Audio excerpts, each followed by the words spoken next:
எப்பவுமே வந்து திமுக வந்து என்ன செய்யும்னா ஒரு 10 ஆண்டு கால பசியில இருந்தாங்க. 10 ஆண்டு அவங்க ஆட்சியில இல்ல. நீங்க பாத்தீங்கன்னா தெரியும். 10 ஆண்டுகள் அவங்க வந்து கூப்பிலே இருந்தாங்க. அவங்களுக்கு ஆட்சிக்கு வர முடியல.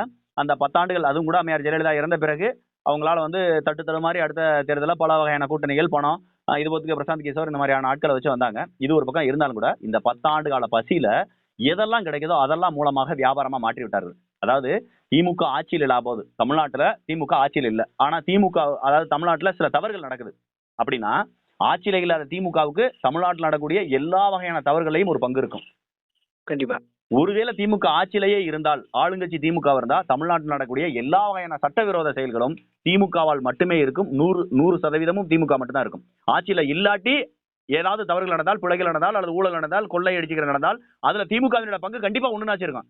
ஒருவேளை திமுக ஆளுங்கட்சியா இருந்தா முழுக்க திமுகவோட தவறுகளா தான் இருக்கும். திமுகவினுடைய கரங்கள் தான் ஓங்கி இருக்கும். அதே மாதிரிதான் திமுக 10 ஆண்டுகள் ஆட்சியில இல்ல. ஆட்சியில இல்லாதனால அந்த கட்சிக்காரவங்க தொடர்ச்சியாக கட்சிக்கு செலவழிச்சுட்டே இருந்திருப்பாங்க. அப்ப வருமானமே இல்லாம இருந்த திமுகவினரும் திமுகவினுடைய தலைமையும் ஆட்சிக்கு வந்த உடனே திமுகவினுடைய குடும்பமும் சரி, திமுகவினுடைய தலைமையும் சரி, அமைச்சர்களும் சரி, அமைச்சருக்கில் இருக்கக்கூடிய மாவட்ட பொறுப்பாளர்கள், மாநில பொறுப்பாளர்கள், ஒன்றிய பொறுப்பாளர்கள், தொகுதி பொறுப்பாளர்கள், நகர பொறுப்பாளர்கள், கிளை செயலாளர் வரையும் எல்லா பேருமே இருந்த 10 ஆண்டு கால பசியை பூராமே தீர்க்கிறதுக்கு என்னவெல்லாம் கிடைக்குதோ அதெல்லாம் வச்சு வியாபாரம் பண்ண ஆரம்பிச்சாங்க. அப்படிங்கறதுதான் உண்மை.